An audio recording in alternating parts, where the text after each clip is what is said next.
माली साल के बजट में मुख्तलिफ टैक्स तजावीज़ पर काम जारी है। बैंक डिपॉजिट बचत स्कीमों पर टैक्स में इजाफे की तजवीज़ शामिल है, जबकि नॉन फाइलर पर कैश निकलवाने पर विद होल्डिंग टैक्स बढ़ने का इम्कान जाहिर किया गया है। तफसीलात क्या है, उमर हयात खान से जानते हैं। उमर, बताइएगा।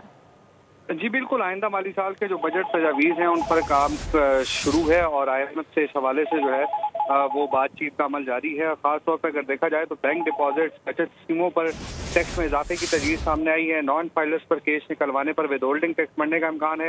विद होल्डिंग टैक्स की शरह जो है वो 0.6% से बढ़कर 1.2% मुतवक्के है और योमिया 50,000 से ज्यादा रकम निकलवाने पर इजाफी टैक्स की तजवीज़ है। 850cc से छोटी गाड़ियों पर सेल्स टैक्स में इजाफा मुतवक्के है।